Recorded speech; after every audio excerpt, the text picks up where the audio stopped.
follow on me. We're marching out into the night. Follow on me. We're standing up against a giant. Follow on me. We might be walking in the fire, but if it's where we're meant to be, then on me. All righty, well, I show it is 15:13, so welcome everybody to On Me 20 podcast number 19. We are getting close to the end here, and Ryan and I have been running a marathon doing this for 20 days, and we just hope that, as I shared before, this is our gift to you. Mark's last letter home talked about doing more random acts of kindness, how we could change our world. And so this is our random act of kindness back to you, and we hope that you've been inspired, that you've been encouraged, and that this has changed your life in the midst of COVID. And we're really excited today to have Jesse with us. Jesse, you can see in the background, comes from the great state of Texas. And we were talking about that a little bit when he first signed on. I don't know how many of you are on, but we're excited to have him here today. And Jesse, our theme for our podcast have been on me. And those who've listened or been on the Zoom webinar have heard that was probably Mark's final actions to his teammates. And 3 different times on August 2nd, 2006, he stood out in the direct line of fire, willingly gave his life to save his teammates. And his final words to them was probably on me as they cleared the bottom of the house and he got ready to go up the steps, and he yelled that. And of course, you know what that means, Jesse. He was saying, I got the lead on this. You guys follow me. And as they went up those steps, they drew fire through a window. And for the last and final time, Mark made the choice to stand into the line of fire. He didn't duck below the wall. He didn't hide from it. He didn't let his teammates take the brunt of it. He stood in the line of fire and willingly gave his life and gave them the gift of life. And so that's the on me theme in Mark's memory. We're hoping that our listeners, when they're done, they're challenged to say, on me, I'm going to take the lead on this. And so we're excited to have you here today because you served as well. And you're definitely a great example of leadership and saying, on me, follow me, let's do it. Watch what we're going to do. So I just wanted to read your bio here real quick and give everybody else a little introduction into you. Jesse Iwuji was born August 12, 1987, an American professional stock car racer, driver, and officer in the United States Navy Reserve.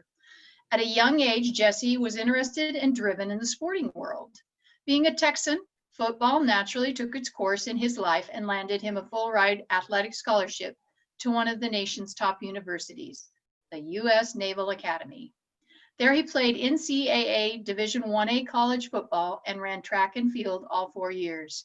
He graduated in 2010 with his Bachelor's of Science and was commissioned as a surface warfare officer in the U.S. Navy.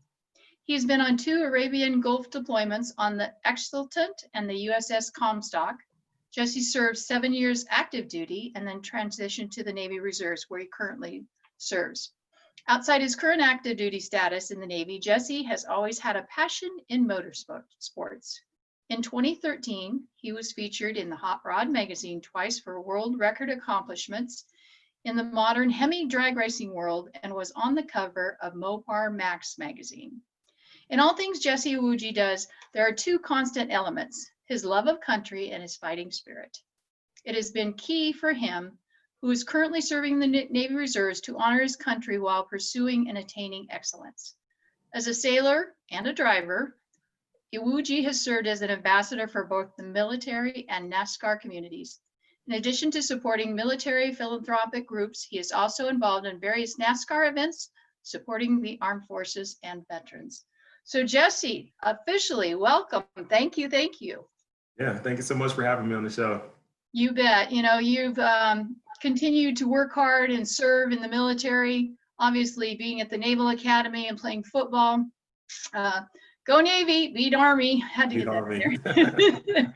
We one of the events we do every year is after the Army Navy game, we host a dinner for Gold Star families there in conjunction with another foundation called Legacies Alive. So yeah, they had, you know, Army had a few years we gave them, but yeah, the Navy still pulls that off most of the time. So It's turned around now. It's a different game. yes, it definitely is a different game.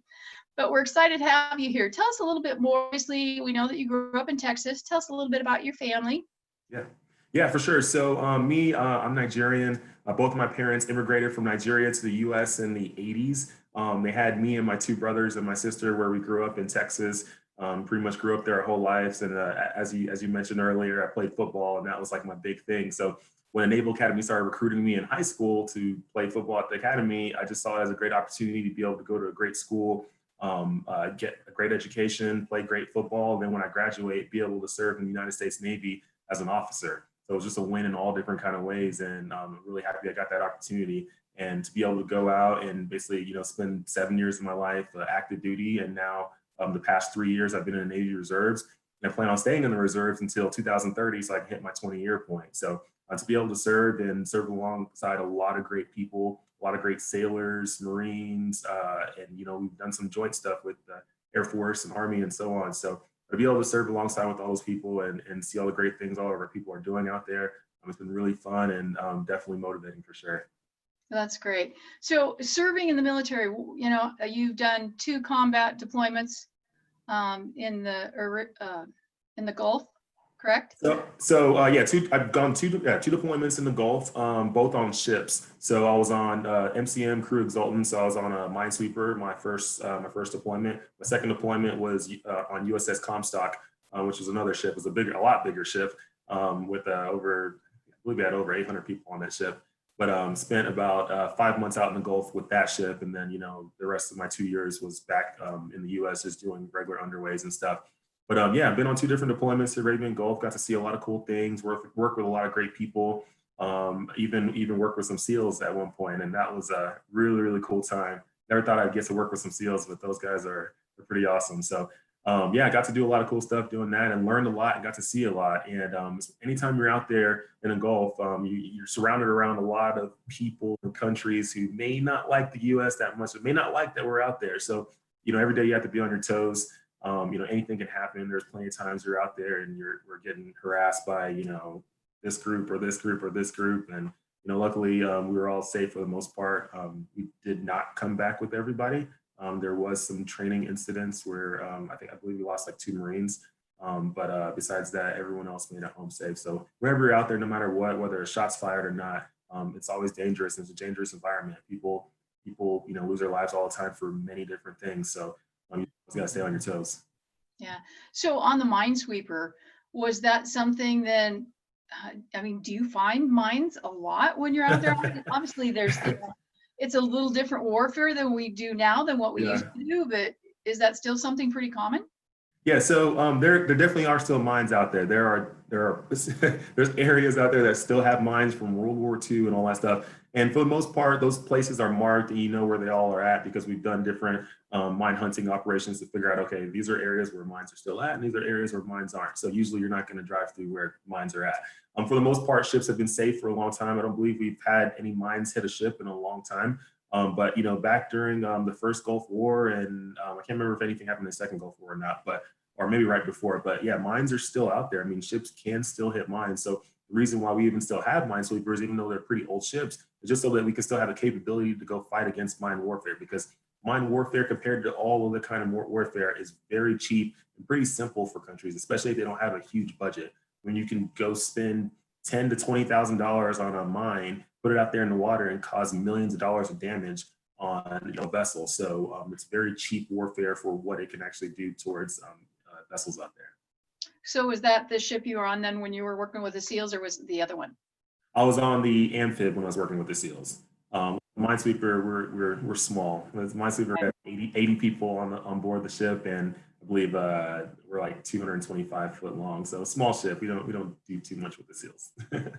Yeah, because in my mind, I can see them, coming in their little tunnels that they come in, boarding, coming onto the ship, and they get out and they go, take care of the mines, and then they disappear. That's EOD. EOD, yeah, EOD. Those guys are the bomb squad, pretty much. So those are the folks we really work with, and they go and dispose of mines and do their different things. They even have dolphins that can dispose of mines, which is pretty cool. Yeah, that's awesome. So what do you, one of the things that, as we developed this thought and our way to be able to reach out to our military, we know so many people are struggling right now. in the midst of COVID-19. It has just turned our world upside down. Financially, it has just totally rocked our world. We've watched the stock market come tumbling down. Many people have lost loved ones.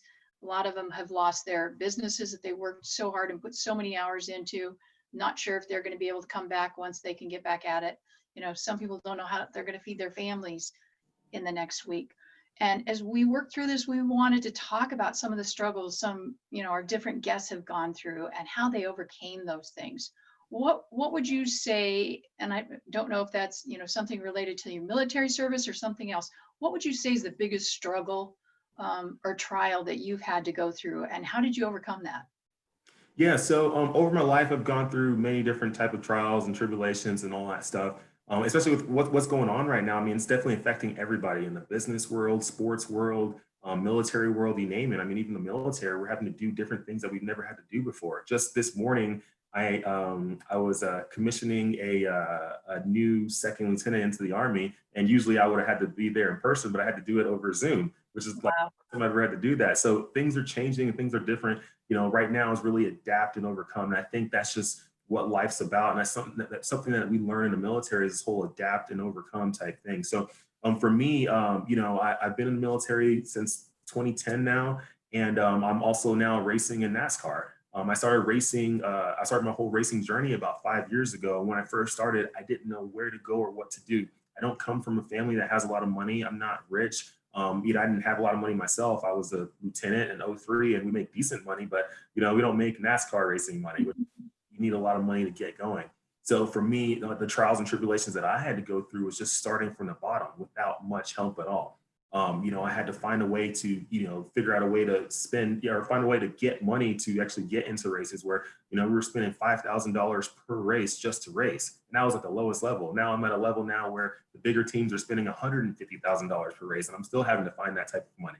So it's not easy at all, but through a lot of grind, through a lot of networking, believing in myself and just believing in my vision. I had a vision seeing myself being a race car driver. Even though I had never raced in my life, I saw myself as a race car driver because I love cars, I love racing, and I wasn't going to let anyone's opinion of me become my reality. I was going to make sure no matter what that, hey, this vision, I'm going to make it happen. As long as I put consistent effort every single day, no matter what, and just keep on grinding, I can make it happen. In life, the way we can get through a lot of these things that we go through is just you have to remember that even in the darkest point of the night, the sun will still rise, right? Life is like a cycle, just like day. You have your day and you have your night. And what happens is during the day, everyone's feeling good. All of a sudden at night, when things get dark, where you can't see your path anymore, a lot of people start quitting. And you gotta recognize, like, you can't quit. Like, the nighttime is part of the cycle. It will come. But you have to remember, in that darkest point of the night, the sun will still rise and you'll be able to go back at it. You'll be able to see the light and you got to keep going. But during that night, have faith that the more steps you take, the harder you keep grinding, that day will come and you'll eventually see the light. So just got to stay at it. Yeah, that is so good, Jesse. And I think I'm a person that loves sunsets. Anybody that follows me knows that my sunsets are, that's my relaxing time, my chill time. And be just for that fact, it shows me that God is still in control. The sun still sets and the sun will rise again in the morning. But I love the way that you put that, saying that the night, the darkness, the part that we can't see is a very normal cycle of life. It's not that this is odd. It's not like COVID-19 is the only time that we're going to have to learn to adapt and overcome. That is just part of life. And so if we can learn these principles, how we do that, then each time we come into another time of darkness, or, as you said, in that cycle of night in life, then we've got those tools. What were some of those things that you used to help you in those dark times in your life, or maybe it was in the transition? Yeah.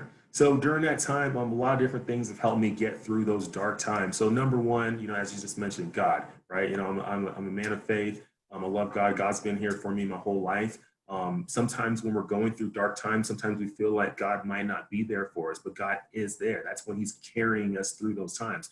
And he says, hey, like during those dark times, that's when I want you to be closest to me. That's when I want you to believe most in me. Just as long as you have faith in me and just believe that no matter what, when that darkness goes away and it opens up light, I'm going to give you what you want. like he's going to give it to you, but you have to have that faith. That's the point of faith. Faith is when you basically believe in whatever you're trying to do, even when it's completely black, when it's pitch black and dark. That's when you have to have the most faith right there. And that's what really got me through a lot of stuff.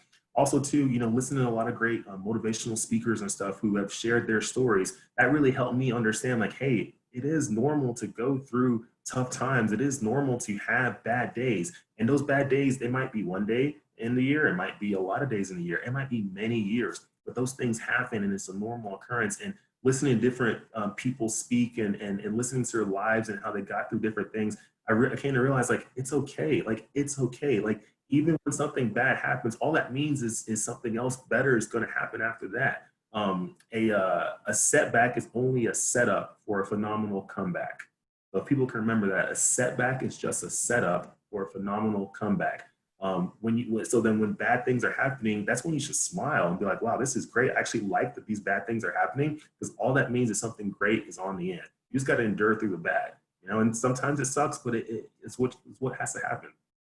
Yeah, and I think sometimes that we've got to do, I don't know who came up with the saying, but you hear the embrace the suck, you Yep. have to, you got to learn to walk through whatever you're at. And for me, that prime example was grief, was losing Mark.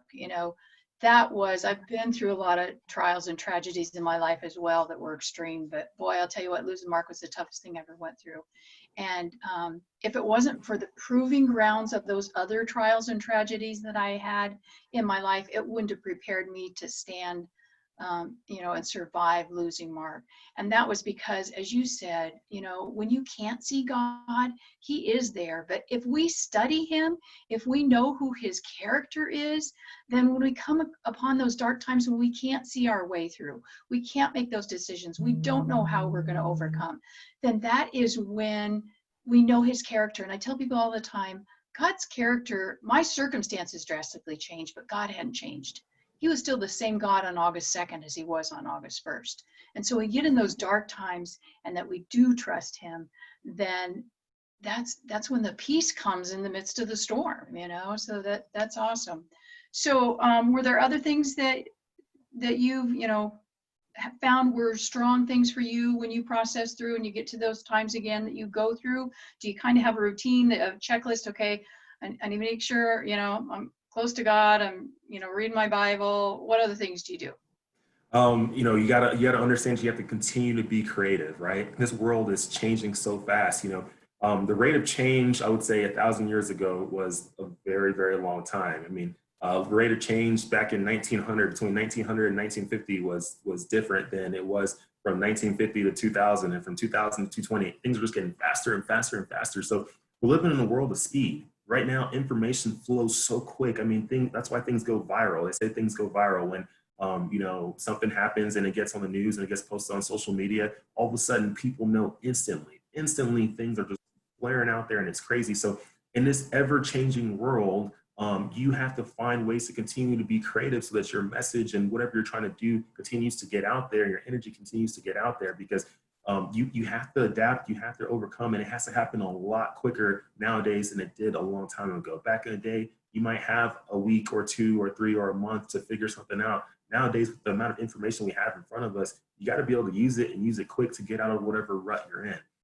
As long as you stay creative every single day and just keep on thinking of, how can I do something differently to get out of this little rut that I'm at? Like, eventually you will get out. Just because, pretty much like the principle of it is, as long as you continue to put skin in the game, like, the game's going to get back to you.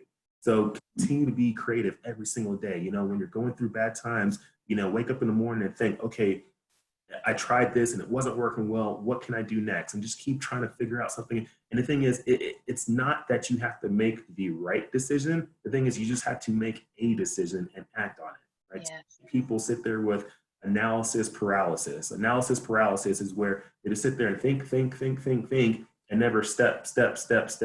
Like, thinking forever will just keep you in one spot. You got to take steps. You got to move. You have to just, take it all on and be like, okay, I don't know exactly where to go, but I'm just going to go. You have to go somewhere, because a decision is better than no decision. You got to make a decision, keep on moving forward. Think of something creative, move that way. If you're not right, you're not going to really take steps back. You're just going to be kind of stuck in that spot, and you got to pivot and go somewhere else. but you got to keep being creative every single day. Find something new every single day to continue to move forward. And it is literally guaranteed that you are going to win, but it might be difficult. It's probably going to suck, and it might take a long time. But as long as you keep moving, like, you're never going to lose. The only true way to fail is to quit. That's the only true way to fail. Like, I hate when people say, like, failure is part of it. No, failure is only when you quit. Like, when you have issues, there's just little bumps in the road. Like, yeah, you might get set back a little bit, but you never truly fail unless you quit. So as long as you don't quit, you're pretty much guaranteed to win. Are there certain things that you do to try to get those creative juices flowing? I do a lot of things. I try to keep my mind in a positive environment, right? So I was actually listening to something yesterday, maybe a couple of days ago, where it said your mind works 30% better when it's in a positive environment. So everything I watch, everything I do, I try to keep it in a positive way. Honestly, I don't like to watch the news much because I feel like the news is just providing negative information all the time because that's how they get the views. And if I keep myself in a negative mindset, then all of a sudden I'm just in this miserable zone. And I think too many people find themselves in that miserable zone. You got to get away from it. News has its place and time. Like, I'll listen to a little bit just to kind of get some nuggets on kind of what's going on in the world, and then I'll stop and put it away. And I put myself in a positive mindset. And, I tell my girlfriend all the time, she asked me like, oh, why do you watch like cartoons or kid stuff sometimes or whatever? Because it's so positive and it keeps your mind in a creative place. Like, I like watching cartoons. I like watching, like Disney stuff and this and that. Like, as much as it's not like the adult thing to do, it actually keeps my mind in a very creative mindset. And it actually gives me ideas for different things that you would never think of, like even in the business world. Right now, I have two businesses that I run. I have a trucking company and a racing events company. And I can watch certain things that are super creative, and it makes me think, what if I took that concept, turned it around in a little bit different way, and applied it to something I'm doing? I do that a lot, and that's what keeps those creative juices going. That's so good. And I think, as we look at different things, if you're depending on your learning style, if you're a visual, if you're hands-on, if you auditory, depending on that, your learning style, then your ways are going to be a little different. For me, being out there, walking, doing stuff physical is when I can get, a lot of my creative juices flowing. I work out a lot too, and that helps a lot. In fact, I get some of my the three best times I get my best ideas is when I'm working out and running, when I'm eating, and when I'm taking a shower. I don't know why those 3 times are it, but those are like the best times. So I got to keep my phone next to me for all of those instances. I don't even know why in the shower, but for some reason in the shower, I get some of my best idea. And like before, my phone would be like in the room, and I'd be like, oh man, if I don't, like, I'm going to forget it before I get out of here. Yeah. So I keep my phone right there next to the shower so I can write down notes for different ideas I have. But yeah, shower, food, and when I'm running and working out. Yeah. But, and as you said, look at things, as you're watching things. If if you're trying, the internet is such a great tool for us for creativity, because you can type in what the subject is, and you can get a piece maybe from somebody else and another piece, and something will stimulate you to, like you said, go, oh, well, maybe if I took that idea, what I'm doing is entirely different, but that idea, if I applied that over here, and if we don't try those things and see if they'll work, and that creativity, I mean, look at God. God created, everything. Yeah. Talk about creativity, he's a master at creativity there. So, that is another one of those gifts that he gives us as well. And I think that's so important. And that's not one of the things that a lot of the other speakers have talked about. So I think that's great that you brought that up and brought that into that. How was the transition for you when you left the military? I know you're still in the reserves, but how was that transition when you got out of active duty? Did you know right away you were going into be, wanted to go into be a race car driver? How was that transition for you? How difficult was that? So I started racing in 2015. I was still active duty in the military when that happened, but I was on shore duty. So I wasn't having to deal with deployments anymore or anything like that, or going underway on a ship. So I had like all of my weekends off. I'd work Monday through Friday, and then Saturday, Sunday I was off. And that's what allowed me to be able to even race on the weekends and do all that kind of stuff. But when I was 2 years after shore duty, I was transitioning to the reserves. And for me, I had to figure out, okay, well, racing in NASCAR is super expensive. My businesses that I have are like helping pay for a little bit. And I got sponsorship that I've been able to find that's helping pay for it. But once that's put together, I don't have any money left. So I got to find like a regular day job to keep my bills paid. So I became the director of sales and marketing for Magnuson Superchargers. And it was really cool to be at that company. They make superchargers for cars and trucks, and to still kind of be in the car world and do that, that was awesome. But the only reason that even came about was because I actually had them as a sponsor for my events, my drag racing events that I was putting on.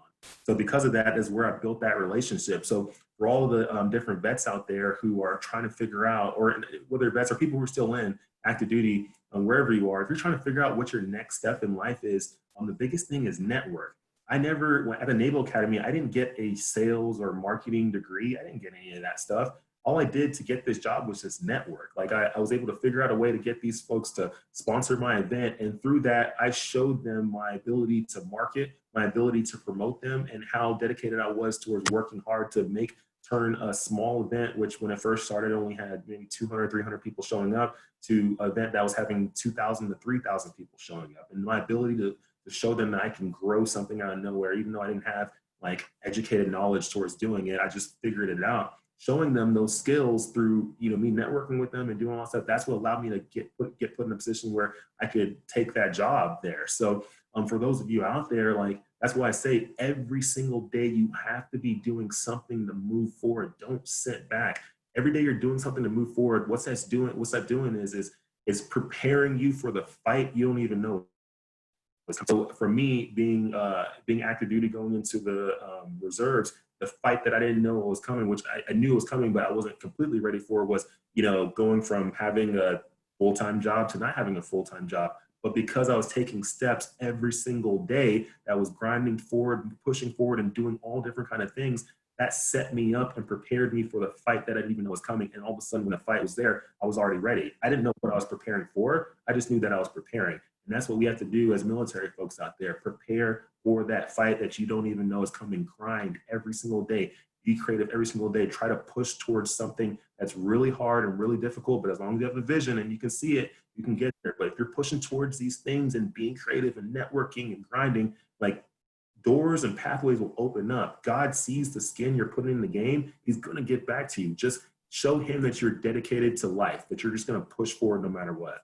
Yeah, that's so good. And I know that you're on a time crunch with us today because you've got a simulator race coming up. We've got, as you said, we've got to get creative. Yeah, When we get exactly. COVID-19, here's how we do it. But we would love to, we appreciate you so much for coming on and donating your time to be able to do this, to inspire and encourage others. But we want to be able to support you. Where can we go? What things can we do to support you?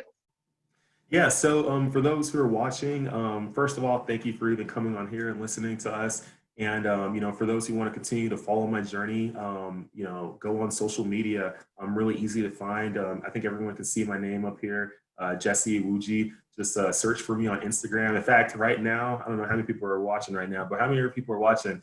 Go on Instagram and Facebook right now and follow me. Just type in my name. On Facebook, it'll be Jesse Iwuji Racing. And then on Instagram, it's just going to be Jesse_Iwuji.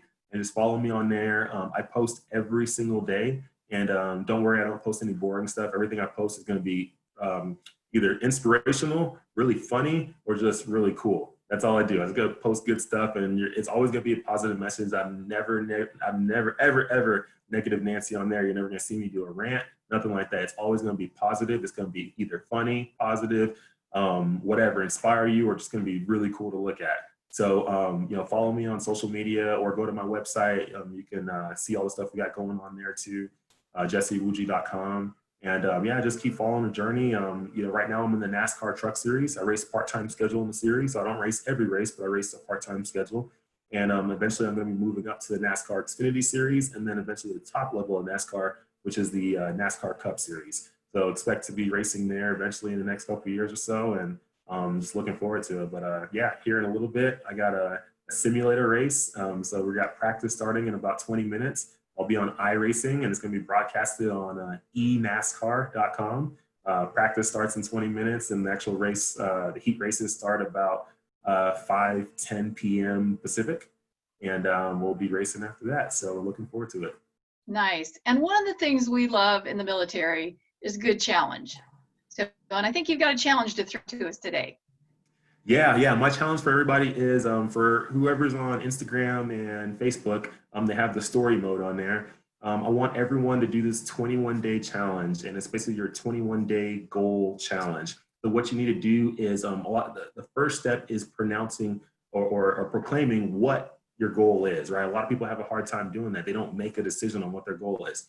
Like, I want you today to make a decision. This is my goal. This is what I want to do. This is what I want to get to, whether it's a fitness goal, a relationship goal, a business goal, a sports goal, a military, whatever it is. Just proclaim that goal. I want you to go on your story and post, hey, my goal in life or this year or next year or whatever is to accomplish this or do this or be this or have this. Put that out. And then for the next 21 days after that, I need you to make a post on your story, label each day, like day one, what you did that day to get closer to that goal. Day two, what you did that day. And it doesn't have to be these massive things you got to figure out. Not like you got to, day one, I got to find a way to get $10,000 or something. No, it can be little. Day one, I networked with this person. Day two, I created a LinkedIn account so that I could build my professional network. Day three, I started learning how to create a website. Day four, I started watching different tutorial videos on YouTube to learn how to do whatever craft it is. I don't know, whatever. But each day, do something towards that goal and post it each day so that people can keep you accountable. Because when we keep it all to ourselves, sometimes we can get lazy. Sometimes we don't do it. But if you can put it out, people are watching. They're like, okay, this guy's actually, or girl, is actually trying to get somewhere. They're actually putting it out and they're not afraid. That's the thing. You can't be afraid of people thinking of you in a certain way or this and that. A lot of people are become afraid of other people's opinion. And like I said earlier, never let someone's opinion of you become your reality. You are in charge of your own reality. Let only your opinion of yourself become your reality. Make it happen. Post every day, 21 days. And if you want, you can tag me on there too, and I'll like it and reshare it and all that stuff. But yeah, do that on your story on Facebook or Instagram or both. That's awesome. You have just been so inspiring, so encouraging. A moment ago, you said, don't post anything boring. I'm like, I can't imagine you having a boring bone in your body. But thank you so much. I know you've got a few minutes. I'm sure we've got some questions.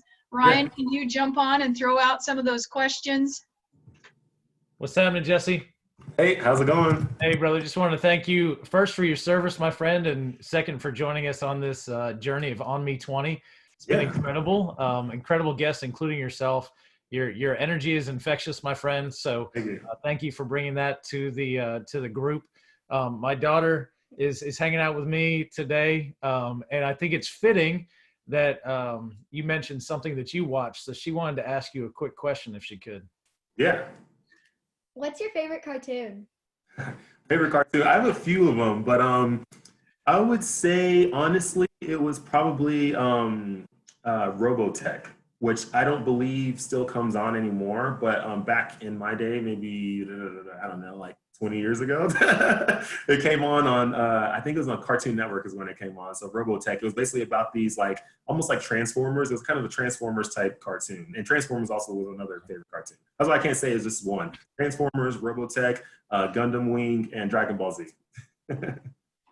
All right, last one, because I know you got to run. Somebody's just inquiring about the type of racetrack, maybe that influenced the type of racing that you liked or you were pursuing. Yeah, so I started going on a NASCAR route because I used to do road course track days with my Corvette at Auto Club Speedway. And, they turn the oval into like a roval where you run half the oval and then like the inside road course before you get onto half the oval again.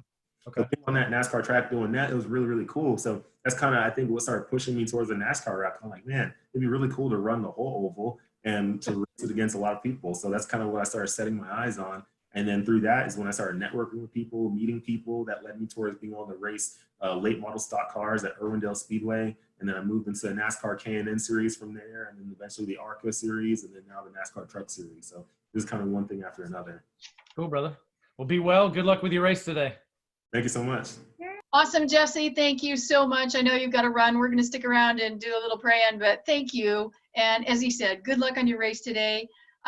We could speak for hours and hours and hours. I can just tell. And I know we're going to continue this on. So when we do that, we'll probably give you a call and have you jump back on. Yeah, most definitely. Thank you so much for having me, and hopefully everyone has a great day. God bless. Go after your goals and dreams. Never let anyone tell you can't do it. I promise you, you can do it. You can be anything you want to be. Never let someone's opinion of you become your reality. And remember that even in the darkest point of the night, the sun will still rise. I love that. I love that. God bless you. Thank you. All righty.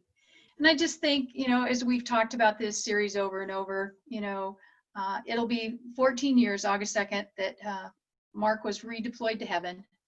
And I long for that day when Jesus says, come on home, and I get to be in the presence of my Savior, and I get to see Mark and give him a big hug again.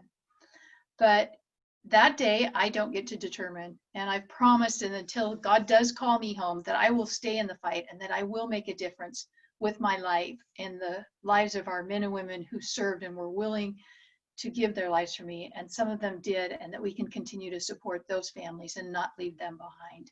So please accept this gift back. And again, another outstanding speaker who had so much wisdom. And, I look back at the age he was, and I wish I had that wisdom then, but it is a growing process. So continue to grow. Accept my challenge and be in the Word and open your Bible 5 minutes a day, or pick your phone up and get a Bible app and read there. Make sure that you're eating healthy. It's so easy during times. I know I'm a comfort eater, and it would be so easy just to go get junk food and just start, shoving it in. But that's not what's going to help us. That's not healthy for us. Make sure you're sleeping well, that you're getting a good night's sleep. Make sure, as he said, the positivity, the creativity, that you're doing these things. Don't just sit around and veg and watch TV all day long. Use that time to be creative. Use that time to maybe change the direction on your map of life a little bit more.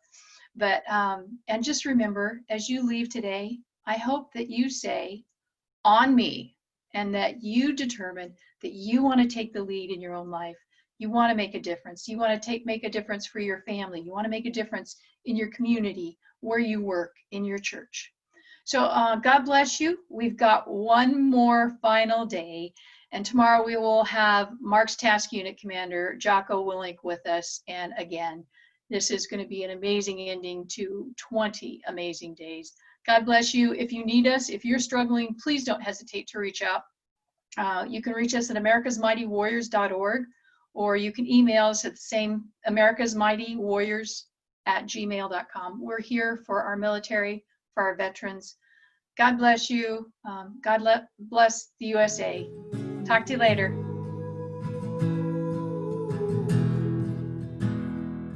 When fear flashes its teeth like a lion, when evil roars and walls begin to shake, there's a strength that's not my own. There's a fire in my bones. He is with me and his hand is ever on me. Follow on me. We're marching out into the night. Follow on me. We're standing up against the giant. Follow on me. We might be walking in the fire, but if it's where we're meant to be, then on